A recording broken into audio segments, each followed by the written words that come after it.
Si la vraie définition de l'amour est celle-ci, mettre son bonheur dans le bonheur de celui qu'on aime, alors aimer Dieu, c'est placer son bonheur, dans la joie de Dieu. Aimer Dieu, c'est placer son bonheur, dans la joie de Dieu. C'est avoir, par conséquent, la joie pleine et totale. Dieu est immuablement heureux, et puisque ce bonheur est incommensurable, nous avons une joie inaltérable. Oui, Dieu est heureux, souverainement heureux. Cela me suffit, moi je suis heureux. La vie du Christ circule en nous depuis notre baptême, et nous n'avons qu'à la laisser s'épanouir. Jésus nous dit « Demeurez dans mon amour ». Je vous dis cela pour que ma joie soit en vous. Plus vous laisserez au Seigneur le soin de tout diriger, de tout gouverner, plus vous appartiendrez au Seigneur et plus cette joie croîtra en vous. Que de tendresse dans la joie de Dieu. Au livre du Deutéronome, au chapitre 30, verset 14, il nous est dit « La parole de Dieu est tout près de toi. Elle est dans ta bouche et dans ton cœur, pour que tu la mettes en pratique. » C'est donc à partir des Saintes Écritures, lues dans la foi, et avec tout l'élan du cœur que je vais ce soir vous parler de la joie de Dieu. Oui, Dieu est joie, et cette joie de Dieu, ce bonheur de Dieu, nous est transmise par la foi. Quel patrimoine inépuisable en demeurant fidèle à Dieu, à Jésus-Christ et à son propre corps, l'Église. Tout d'abord, à chercher Dieu, à s'approcher de Jésus, à accueillir le Seigneur, suivre Jésus et enfin reposer sur son cœur. Quoi que de plus stimulant de parler de cette joie en Dieu dans ce monde avare de réalisations authentiques, avide de mystique, incapable de donner de l'espérance dans un monde replié sur lui-même qui ne fait référence à aucune autre valeur que celle qui s'impose. Un monde où prédomine le pouvoir, la rentabilité, la réussite, la liberté absolue. Et le pape François, dans La joie de l'Évangile du 24 novembre 2013, nous dit « Le grand risque du monde d'aujourd'hui, avec son offre de consommation multiple et écrasante, est une tristesse individualiste qui vient du cœur bien installé et avare, de la recherche malade et de plaisirs superficiels, de la conscience isolée. Quand la vie intérieure se ferme sur ses propres intérêts, il n'y a plus de place pour les autres, les pauvres n'entrent plus, on n'écoute plus la voix de Dieu, on ne jouit plus de sa douce joie de son amour, l'enthousiasme de faire le bien ne palpite plus. » Saint Augustin nous rappelle dans un de ses sermons, il nous dit « Ne reste pas lié au vieux monde, ne te refuse pas de rajeunir dans le Christ. » Alors l'objectif de ce soir se résume à vouloir rappeler l'espérance afin que la vraie vie triomphe et que le Christ habite en vos cœurs par la foi. Et cette exhortation à la joie doit vous permettre aussi de vous préparer à entrer dans l'année jubilaire qui s'annonce. Et puisque nous sommes en période de l'Avent, que ce temps préparatoire à Noël incite chacun de nous à offrir nos offrandes au Seigneur, geste qui fortifie la joie, car il est dit dans les Actes des Apôtres, il y a plus de bonheur à donner qu'à recevoir.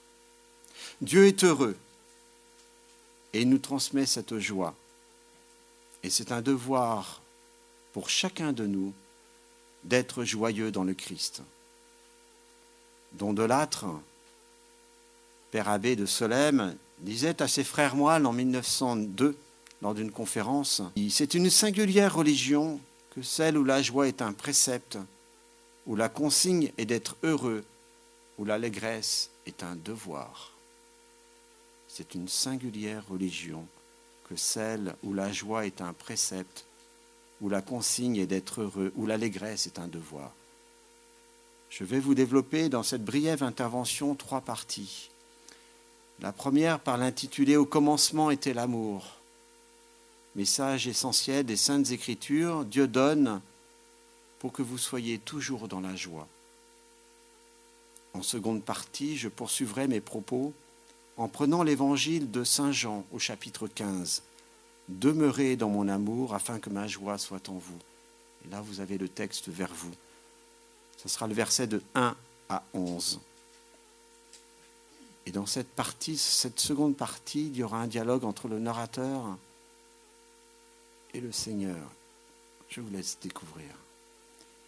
Et enfin, votre mission est grande. Soyons illuminés de joie. Chrétiens, abandonnez-vous à la joie. Le titre de cette dernière partie, s'abandonner à la joie.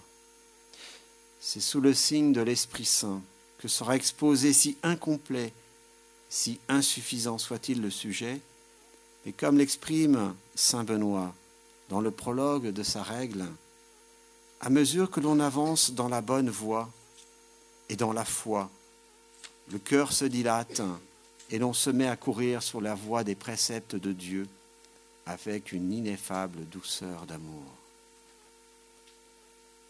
Dimanche dernier, vous avez entendu comme moi la première lecture, le prophète Baruch, qui fait entendre sa voix. Il nous dit « Jérusalem, quitte ta robe de tristesse et de misère, revêt la parure de la gloire de Dieu pour toujours. » Alors moi, ce soir, je vous dis, repoussez tout élan de tristesse qui tendrait à s'introduire en vous. Laissez-vous guider par l'enseignement qui va vous être proposé. Que l'atmosphère de cette joie vous soit agréable, parce que c'est Dieu qui vous la donne. Et reposez votre âme au plus proche des battements du cœur de Dieu, plein d'amour et de joie. Bonne soirée spirituelle dans l'intimité des Saintes Écritures. Au commencement était l'amour. Dès la première page de la Bible, Dieu apparaît incontestablement comme le vivant. Il crée et donne la vie. Si nous regardons l'image de Dieu qu'est l'homme, nous constatons que chez lui, la plus haute manifestation de la vie est l'amour. L'homme n'est jamais autant vivant que lorsqu'il est aimant. Pour l'homme, vivre, c'est aimer. Aimer, c'est se donner. Cela nous oriente vers Dieu, pour qui vivre intensément, c'est aimer intensément. À côté de Dieu, il n'y a rien, ni personne à qui il puisse se donner à sa mesure. Mais il existe pourtant sur terre un amour qui consiste à aimer celui qui n'est pas encore et que l'on fait surgir à l'existence. L'amour paternel, l'amour maternel. Avant même que l'enfant ne soit conçu et né, les futurs parents l'aiment. Ainsi, Dieu aime d'un amour infini, d'un amour paternel et sans cesse éternel. Dieu est vie. Il appelle et fait jaillir à l'existence celui qui est le Fils. Et cet acte par lequel le Père engendre le Fils est un acte éternel, sans consentement ni fin. Dieu est vie et amour. Et la perfection de cet amour est la perfection d'un amour qui se donne en plénitude. Le Père est la générosité personnifiée.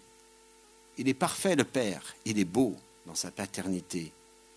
Personne n'est Père autant que Dieu. Il y a plus de joie à donner qu'à recevoir, nous dit les Actes des Apôtres. Dieu aime totalement, sans réserve, sans intermittence, dans un élan de générosité joyeuse. Dieu est Père, et voilà, il est don absolu de lui-même, il n'est que don. Et parce que Dieu est amour, Dieu est joie. Et parce que Dieu est joie, Dieu est amour. Alors soyez toujours dans la joie.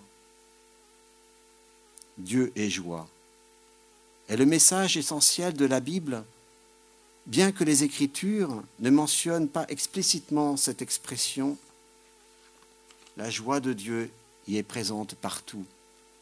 De la création du monde, en référence à la Genèse, à la recréation par le Christ, en référence à l'Apocalypse.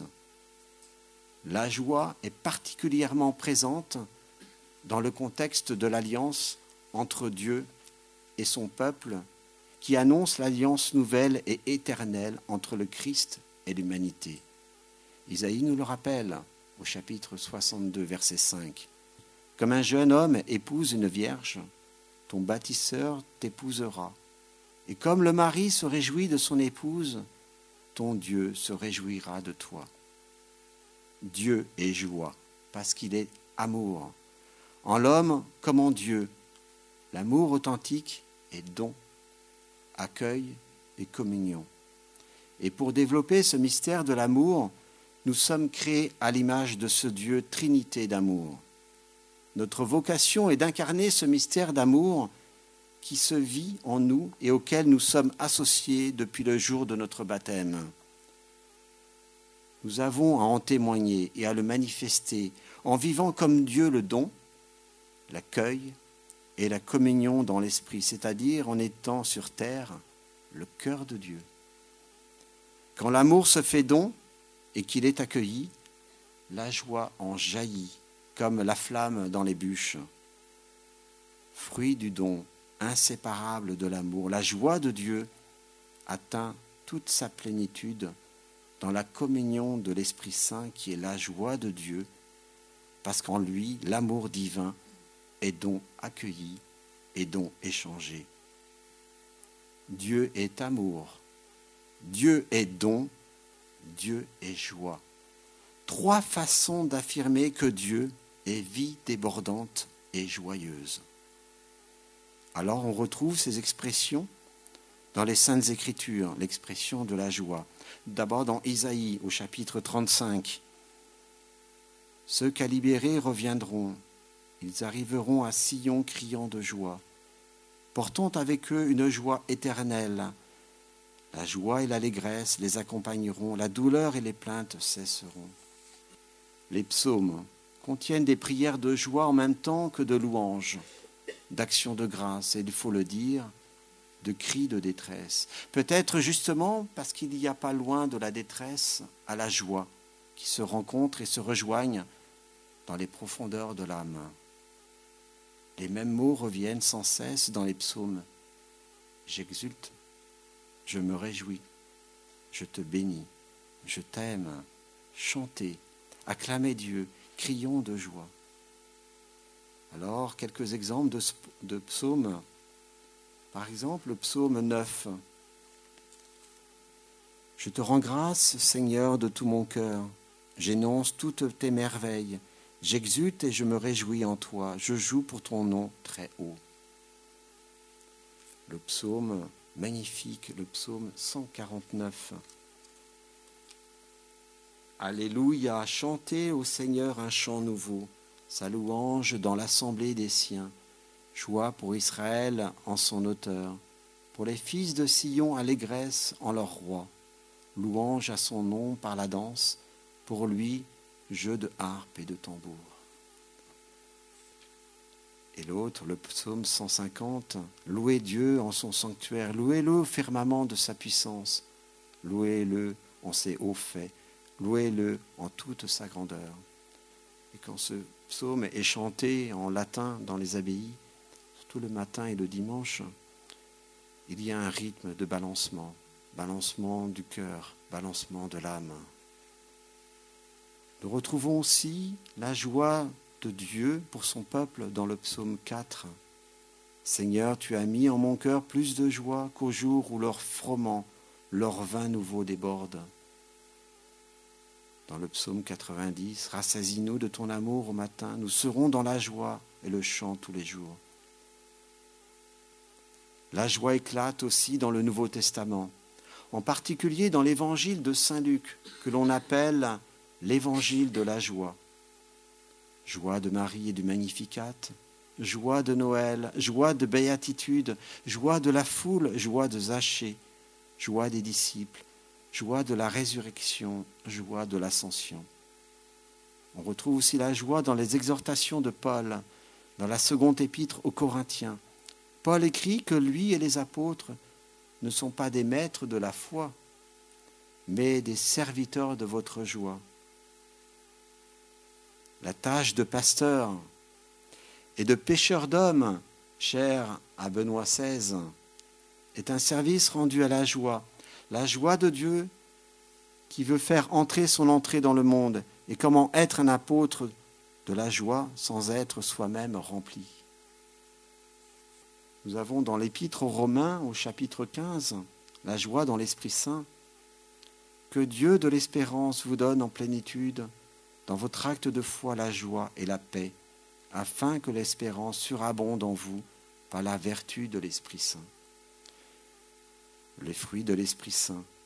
Épître aux Galates, chapitre 5, verset 22. Mais le fruit de l'Esprit est charité, joie, paix, longanimité, serviabilité, bonté, confiance dans les autres. Et enfin, dans l'Évangile de Saint Jean, au chapitre 17, verset 13, prière de Jésus au jardin des Oliviers. Mais maintenant je viens vers toi et je parle, ainsi dans le monde, afin qu'ils aient en eux-mêmes ma joie complète.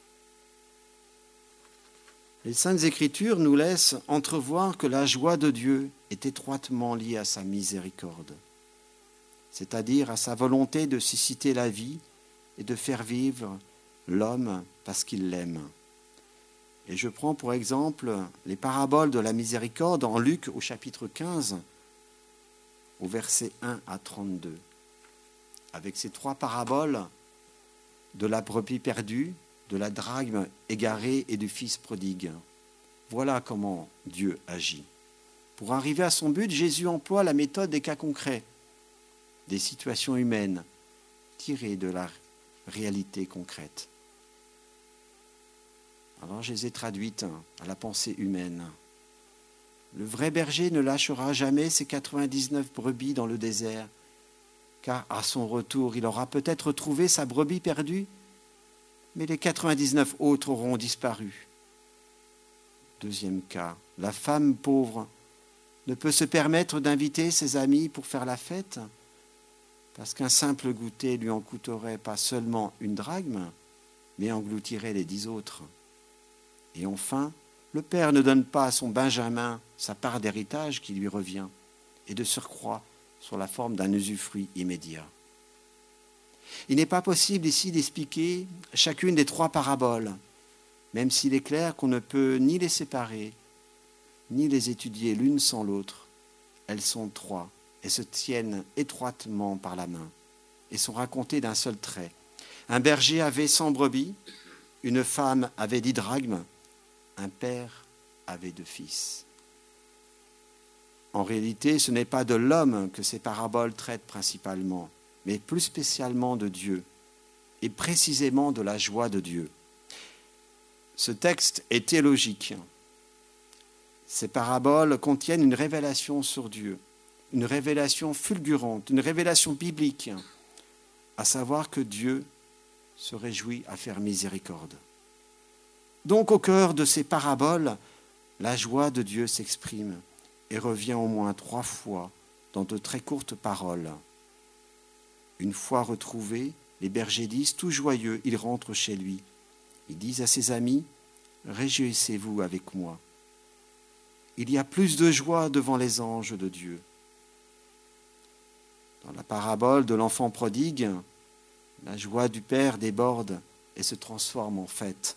Le père ne tient plus en place, il ne sait quoi inventer, sort ses habits de fête, l'agneau marqué du sceau familial, tue le veau gras. En plus, il oublie son âge et sa dignité, il se met à courir comme un gamin en criant « Faisons la fête, il faut se festoyer ». La plus belle explication à tout cela, en s'égarant la brebis comme le Fils, a fait trembler le cœur même de Dieu. Dieu a eu peur de perdre la brebis et le Fils à jamais, et de s'en priver éternellement. Cette peur, comme le dit Charles Péguy, a fait déborder l'espérance dans le cœur de Dieu, et l'espérance à engendrer la joie et la fête. En nous aimant, Dieu s'est mis dans la condition de devoir espérer quelque chose de nous, même du plus grand pécheur. Qui aurait pu l'imaginer ? Voilà une bouleversante et renversante nouveauté. Évidemment, nous ne savons pas de quoi est faite l'espérance de Dieu. Déjà, chez l'homme, ce sentiment est insaisissable. Chez Dieu, l'espérance ne dépend pas du fait qu'il ne connaît pas le résultat de son attente, mais du fait qu'il ne le veut pas s'il ne provient de la liberté de l'homme. Mais Dieu attend quelque chose de nous par ces 3 paraboles. Ne nous laisse pas tranquilles et nous met des ailes à notre cœur. Dieu seul sait combien d'hommes se sont laissés toucher par ces paraboles. Mais le plus beau motif de conversion suggéré par Jésus n'est-il pas de rendre Dieu heureux ? Jésus affirme, et saint Paul nous le rapporte, « Il y a plus de bonheur à donner qu'à recevoir ». L'amour de Dieu a comme caractéristique d'être absolument gratuit, et c'est pourquoi il y a plus de joie dans le ciel pour un pécheur qui se convertit, car il permet à Dieu de pardonner, et que pardonner, c'est donner de l'amour. Cela permet à Dieu d'aimer à sa façon, qui est d'aimer le premier, et à chaque fois le premier. Et là, je fais référence à la première épître de Saint Jean, chapitre 4, verset 19. Affrontons un autre problème, un problème plus épineux de ces paraboles, qui est le suivant. Et les 99 autres brebis, et le fils aîné de la parabole, sont-ils exclus de cette extraordinaire possibilité de rendre Dieu heureux ? Sont-ils condamnés à être une sorte de main-d'œuvre devant Dieu ? La parabole ne suit pas la logique humaine et qu'on ne peut la comprendre à moins d'entrer dans la pensée de Dieu, qui est bien différente de la nôtre. Qu'il y ait plus de joie dans le ciel pour un pécheur repenti ne signifie pas qu'une plus grande sainteté soit reconnue au pécheur, de plus grands mérites, plus de gloire face aux justes. Mais la réponse qui compte est prendre part à la joie de Dieu. Que disent le berger à ses amis ? Réjouissez-vous avec moi. Que dit le père au fils aîné ? Mangeons et festoyons, parce que ton frère est revenu. Tout ce qui est à moi est à toi. Donc, mon angoisse et mon espérance auraient dû être aussi les tiennes, comme ma joie aujourd'hui. Et donc Jésus signifiait aux pharisiens que le frère ne pouvait rester indifférent face au départ de son petit frère. Il doit souffrir avec son père s'il revient. Il doit aussi se réjouir avec lui. Alors qu'en déduisons-nous pour notre vie ? Que Dieu nous aime vraiment, que ce qui nous concerne et nous arrive ne le laisse jamais indifférent, mais trouve un écho en son cœur, jusqu'à provoquer en lui l'angoisse, espérance, douleur et joie. Le Seigneur a voulu nous associer à sa joie. Il le fait par la création. Il nous le manifeste dans l'incarnation rédemptrice. Dieu a tant aimé le monde qu'il a donné son Fils, afin que l'homme puisse vivre et demeurer éternellement avec lui. Par l'incarnation, le Seigneur s'est à ce point solidarisé avec l'homme qu'il demeure toujours avec nous. Et désormais, nous ne pouvons plus vivre sans lui, ni lui sans nous. La joie de Dieu est liée à la nôtre, et réciproquement. Et par l'incarnation, l'Emmanuel a planté sa joie au cœur de l'homme. Et ainsi la joie de l'homme réjouit le cœur de Dieu. Dieu est heureux, car tout ce qu'il fait est bon et réussi. Sa joie est de donner et s'exprime particulièrement quand il crée, fait vivre et pardonne, c'est-à-dire quand il suscite la vie. Sa joie est sans mesure, gratuite, éternelle. Dieu n'a qu'un seul désir, partager son bonheur avec l'homme et faire jaillir sa joie dans la création à travers ceux qui participent avec lui au rayonnement de sa miséricorde. Le temps de l'Avent, le temps que nous vivons là actuellement, nous le rappelle. La joie de Dieu vient à notre rencontre. L'ange Gabriel vient annoncer à Marie qu'elle deviendra la mère du Sauveur. L'ange commence par ces mots « Réjouis-toi ». Marie, la petite servante du Père, tressaille de joie dans la louange. Marie est remplie de la présence de Dieu. Elle devient l'arche de l'alliance, la demeure du Seigneur. Réjouis-toi, comblée de grâce. Marie exulte de joie et chante les merveilles du Seigneur. Regardons-la, Marie. Elle est notre modèle. Elle est la source de joie. La joie de Dieu vient à notre rencontre.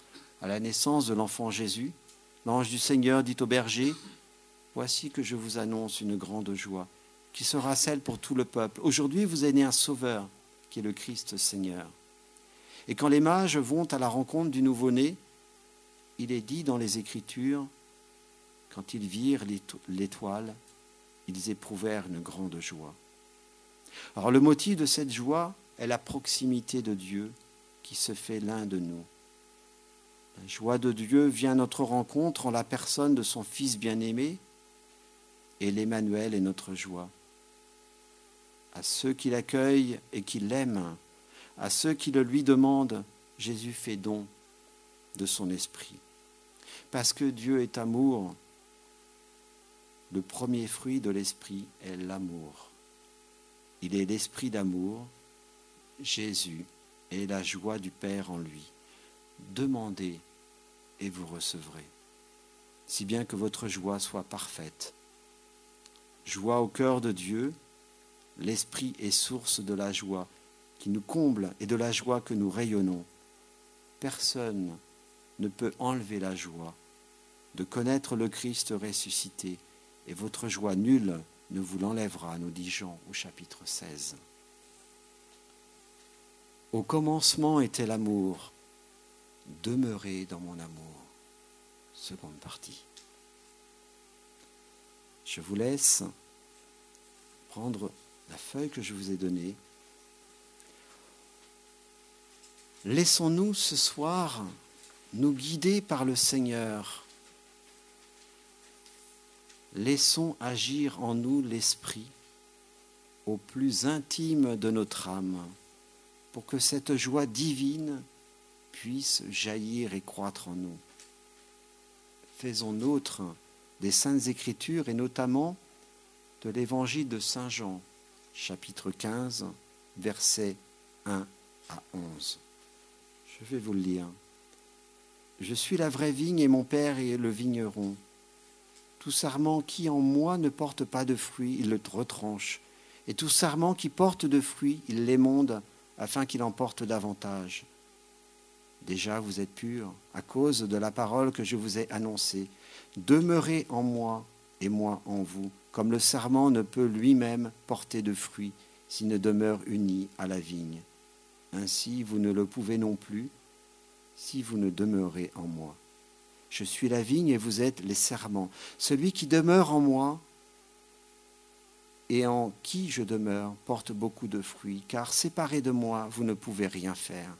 Si quelqu'un ne demeure pas en moi, il est jeté dehors comme le sarment et il sèche. Puis on ramasse ces sarments, on les jette au feu et ils brûlent. Si vous demeurez en moi et que les paroles demeurent en vous, vous demanderez ce que vous voudrez et cela vous sera accordé. C'est la gloire de mon Père que vous portiez beaucoup de fruits et que vous soyez mes disciples. Comme mon Père m'a aimé, moi aussi je vous ai aimé. Demeurez dans mon amour. Si vous gardez mes commandements, vous demeurerez dans mon amour. Comme moi-même j'ai gardé les commandements de mon Père et comme je demeure dans son amour. Je vous dis ces choses afin que ma joie soit en vous et que votre joie soit parfaite. D'une façon générale, quand nous lisons la Sainte Écriture, persuadons-nous bien que le Seigneur ne parle pas à la cantonade. Et soyons assurés que les Écritures n'ont pas seulement une valeur historique. Là, je m'explique. Il faut croire que le Seigneur n'a pas parlé aux apôtres seuls, mais aussi que que la Sainte Écriture s'adresse à nos âmes. Dieu a parlé pour nous. Et par conséquent, il faut considérer ces paroles comme ayant une valeur théologique et universelle. Ce n'est pas aux apôtres seulement, c'est à moi que le Seigneur s'adresse. Lorsqu'il parlait aux apôtres dans son intelligence divine et dans son intelligence humaine, il parle aussi pour moi. Il a songé à moi, ses paroles sont pour moi et sont pour vous. Replaçons-nous dans la situation où était le Seigneur quand il a prononcé ces paroles. C'est-à-dire, nous sommes au dernier repas avant la Passion. Dans ce chapitre 15, le Seigneur parle seul à la suite de la première messe, son premier repas, et de la première communion.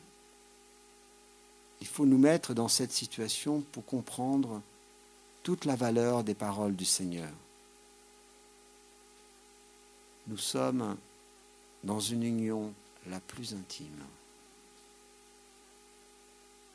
Je suis la vraie vigne. C'est le Seigneur qui parle.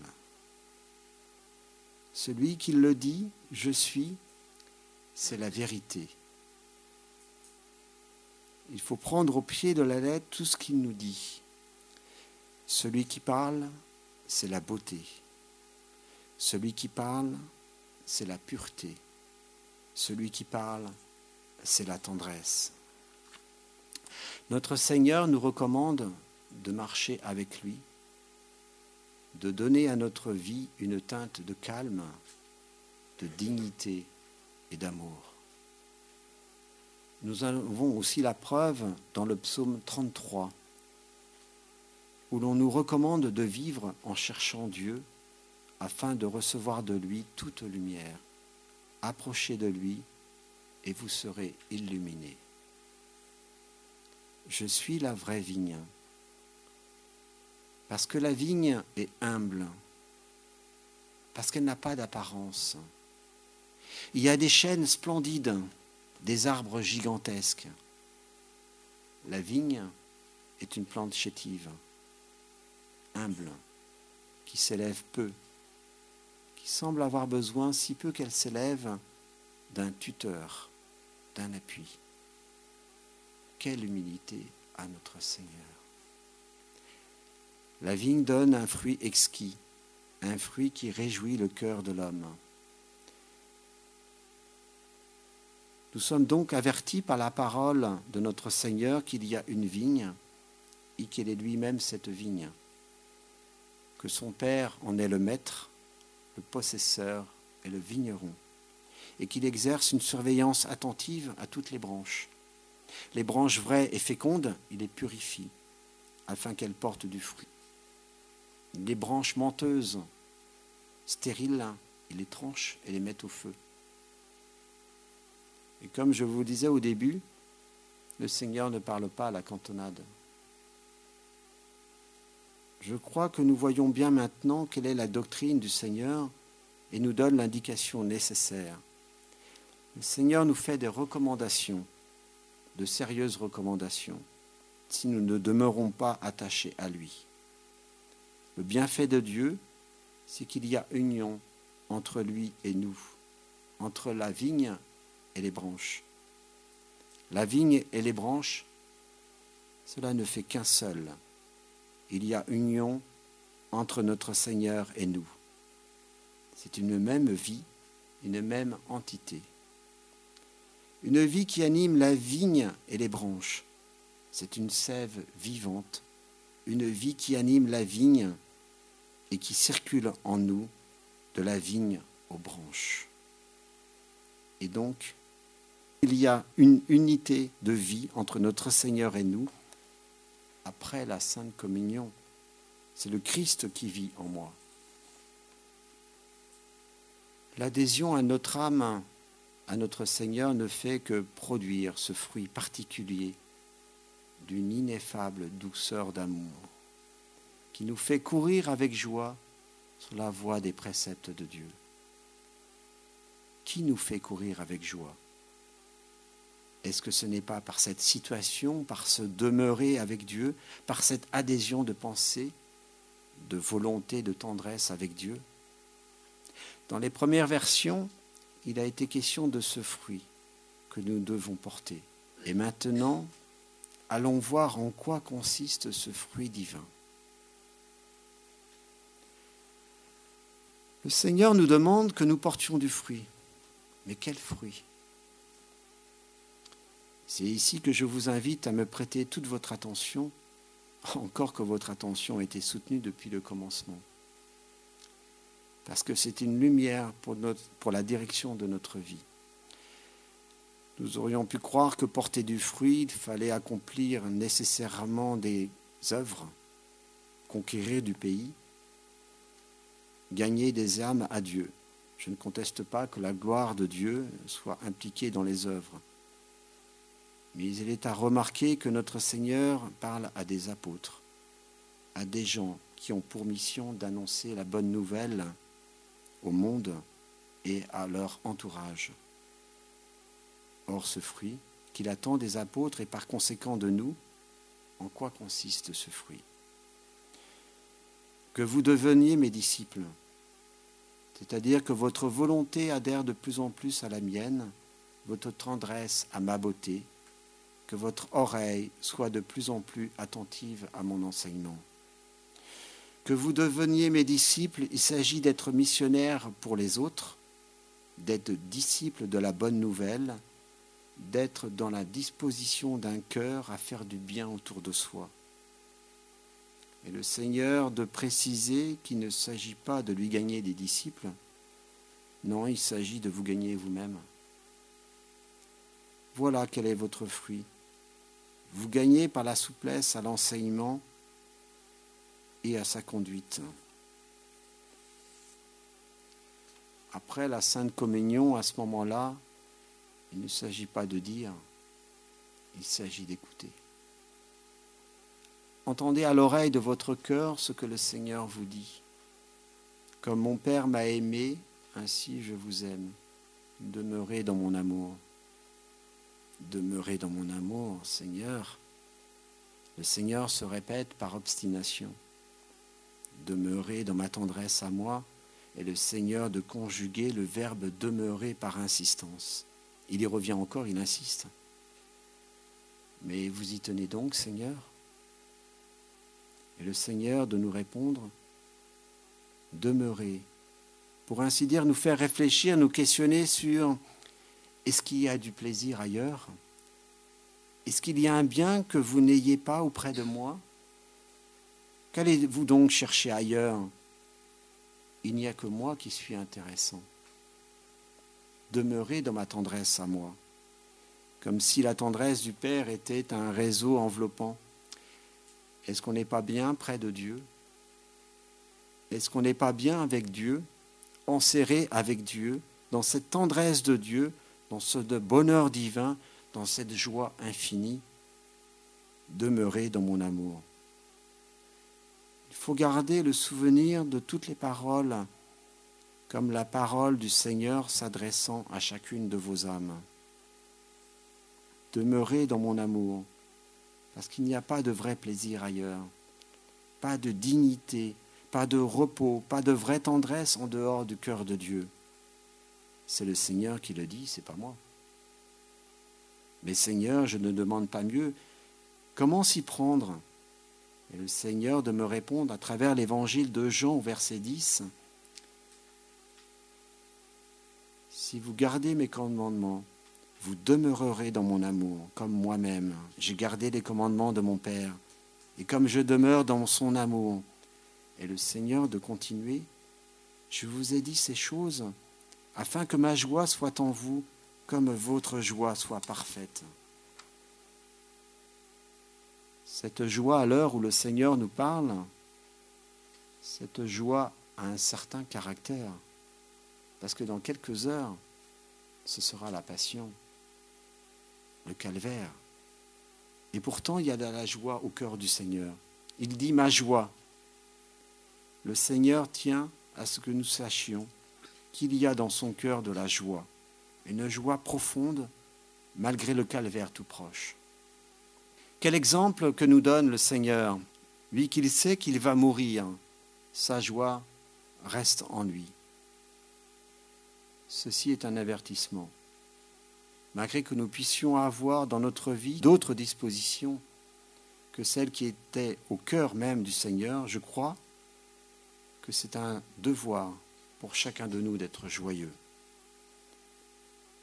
Jean nous dit, au verset 11, je vous ai dit ces choses afin que ma joie soit en vous et que votre joie soit parfaite. Mais alors là, seulement ici, je trouve une difficulté, même une impossibilité qu'il faut chercher une explication exacte. Le Seigneur veut que sa joie soit en nous. Je redis, le Seigneur veut que sa joie soit en nous. Vous voulez, Seigneur, que votre joie soit en nous? Mais votre joie, Seigneur, je sais d'où elle vient. Votre joie vient de la vision béatifique. Vous voyez Dieu face à face. Et c'est ce qui fait votre joie. Non pas toute votre joie. Il y a un autre motif plus profond, plus complet, plus achevé que la vision béatifique.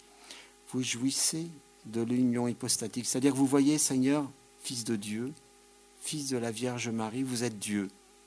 Le Verbe et votre nature humaine, cela ne fait qu'une seule personne.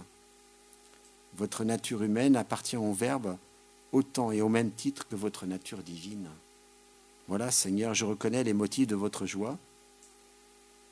Alors, comment voulez-vous, Seigneur, que cette joie soit la nôtre? Ces motifs sont personnels à vous. Ces motifs n'existent pas pour moi. Comment voulez-vous que je m'y prenne pour être heureux comme vous? Je voudrais bien être tout de suite joyeux comme vous, mais comment voulez-vous que cette joie puisse être ma joie, puisque les motifs vous en sont tout personnels? Je n'ai jamais vu Dieu, pas même la Sainte Vierge, ni un ange. Je n'ai jamais rencontré quelqu'un de l'éternité au détour d'une rue. Je n'ai pas la vision béatifique, je n'ai pas l'union hypostatique, cela est votre bien. Alors Seigneur, comment voulez-vous que votre joie soit en nous? Et pourtant, le Seigneur veut que sa joie soit en nous et que nous la portions. Le Seigneur veut que cela se fasse. Il nous en donne le chemin en Jean, au chapitre 6, verset 56. Celui qui mange ma chair et boit mon sang demeure en moi et moi en lui. Et cette joie ira toujours croissante. Voilà la source. Dans la communion, je goûte Dieu, je me divinise. L'Eucharistie est source de joie, de bonheur infini. Oui, de bonheur infini. Il y a union entre le Seigneur et moi. L'Eucharistie nous plonge dans la vie même de Dieu. Elle est l'anticipation de la joie du ciel. La joie du Seigneur est complète. La joie du Seigneur qui doit être notre joie ira toujours croissante. Et notre devoir est de croître dans cette joie jusqu'à ce qu'elle s'achève dans l'éternité. Alors, abandonnons-nous dans cette joie, nous chrétiens.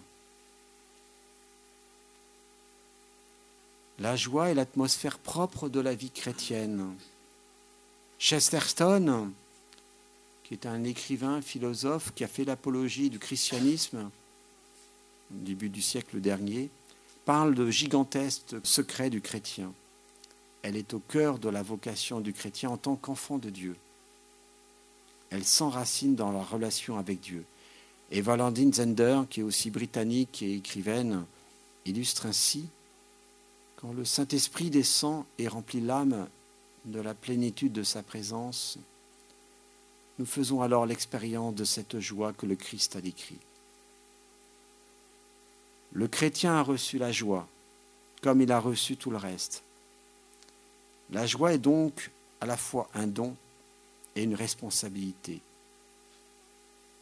C'est aussi un acte d'adoration, précise Don de Latte, parce que c'est témoigner que Dieu qui est à nous, nous est toutes choses. Nous sommes appelés à vivre dans la joie et à la communiquer. la joie de la communion dans l'unique corps du Christ, la joie de croire, la joie au milieu des souffrances, la joie malgré nos souffrances. Jésus parle de la vraie joie en la comparant à la joie de la femme dont les douleurs de l'accouchement ont passé et dont l'enfant est né. En Jean 16, verset 21. Malgré la persécution, les chrétiens d'Antioche sont remplis de l'Esprit Saint et de joie. L'apôtre Paul connaît la tristesse, mais il est aussi dans la joie. La seconde épître aux Corinthiens, chapitre 6, verset 10. Pas de doute. La joie embrassée par l'amour du Christ fait naître toute grâce. Telle était la joie des premiers disciples du Christ, telle doit être notre joie. Alors n'ayons pas peur de la joie. La joie est signe que le royaume de Dieu est parmi nous, que l'amour a triomphé de la haine et que la vie est plus forte que la mort, et que le mal est définitivement vaincu. Parce que le Christ est ressuscité, l'homme sait qu'il a maintenant un avenir. Sa vie a un sens, notre vie a un sens. Par la foi en Jésus, l'homme échappe à la finitude d'un monde éphémère. Par la foi en Jésus, nous ne sommes plus enfermés dans la désespérance du non-sens. Bien au contraire, par la foi en son amour, nous sommes conduits, nous sommes guidés vers la terre promise du cœur de Dieu. Pouvons donc nous réjouir, manifester toute notre joie de croire. L'espérance ouvre le chemin de l'amour, le chemin de la rencontre avec nos frères et avec Dieu. Si telle est notre foi, si telle est notre espérance, alors pourquoi ne l'exprimons-nous pas par le témoignage de notre joie? N'ayons pas peur de la joie. Ah, si les chrétiens osaient être joyeux.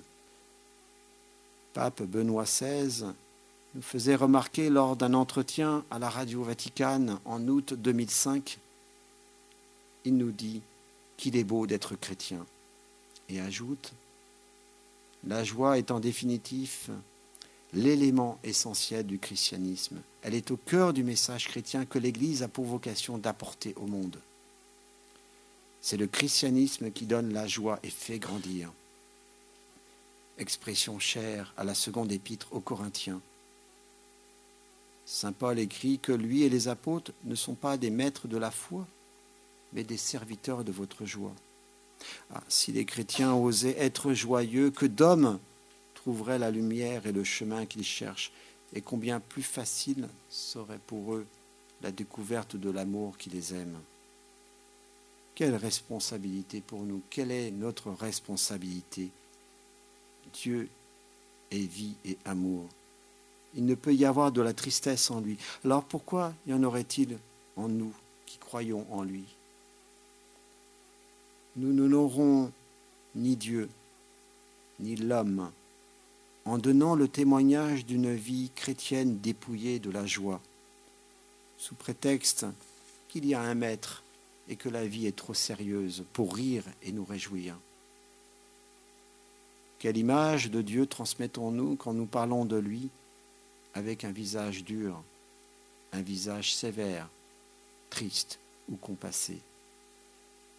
Dieu est-il un juge qui ne laisse rien passer et empoisonne la vie par sa sévérité, alors que l'Évangile s'évertue à nous convaincre que Dieu est Père, débordant de tendresse et de miséricorde? Vivre notre foi sans joie, c'est contredire notre espérance, c'est trahir l'Évangile. Croyons-nous, oui ou non, que nous sommes sauvés? Si oui, alors ne soyons ni complexés ni honteux de manifester notre joie. Tout l'Évangile est une source de joie, une bonne nouvelle promise à ceux qui cherchent le bonheur. Ne s'adresse-t-elle pas en priorité aux pauvres, aux petits, à ceux qui vivent en marge de l'Église? Personne n'est exclu. Cette joie est aussi pour nous. La joie est la note caractéristique du chrétien. Nous avons le droit et le devoir de vivre dans la joie, de l'exprimer et de la montrer. N'ayons pas peur de partager notre joie. Que faisons-nous de la joie que le Seigneur a déposée au jour de notre baptême? Ne la cachons pas de peur que le monde ne périsse, faute de sa lumière et de l'espérance qu'elle suscite. Un monde, une famille, une communauté sans joie est un cimetière. Le royaume de Dieu, dit Jésus, appartient à ceux qui ressemblent à des enfants. L'Église qui en est le signe ne devrait-elle pas être comparable à un jardin d'enfants, plein de vie et de cris joyeux? Ne donnons pas à ceux qui ne croient pas l'impression que nous avons été plongés dans un bain d'amidon. C'est pas si fort que ça, parce que le pape François en parle au 6e paragraphe. Il y a des chrétiens qui semblent avoir un air de carême sans Pâques. Cependant, je reconnais que la joie ne se vit pas de la même façon à toutes les étapes et dans toutes les circonstances de la vie, parfois très dures. Elle s'adapte et se transforme. Elle demeure toujours au moins comme un rayon de lumière qui naît de la certitude personnelle d'être infiniment aimé, au-delà de tout. Je comprends les personnes qui deviennent tristes à cause de graves difficultés qu'elles doivent supporter. Cependant, peu à peu, il faut permettre à la joie de la foi de commencer à s'éveiller, comme une confiance secrète mais ferme au milieu des pires soucis. N'ayons pas peur de la joie. La joie est inséparable de l'amour et du don. Elle en est le fruit et le vêtement de lumière. À l'inverse du plaisir, satisfaction passagère et superficielle qui accompagne la possession, la joie est l'expérience profonde de la plénitude qui accompagne le don. On ne peut se donner la joie, on ne peut pas se donner la joie, on ne peut que la donner ou la recevoir d'un autre, tandis que le plaisir, on peut se le procurer tout seul. Ne confondons pas la joie avec l'exaltation de la sensibilité. La joie peut coexister avec les larmes, car elle ne s'appuie pas sur des satisfactions humaines, mais sur la certitude que Dieu nous aime et qu'il est présent en notre vie, quoi qu'il arrive. Même si elle n'est pas ressentie, nous reconnaissons que nous possédons la joie à certains signes, envie de chanter, louer Dieu, de rendre service, de s'ouvrir à l'autre. Autrement dit, la joie n'est pas quelque chose qui dépend de notre état d'esprit ou de notre situation.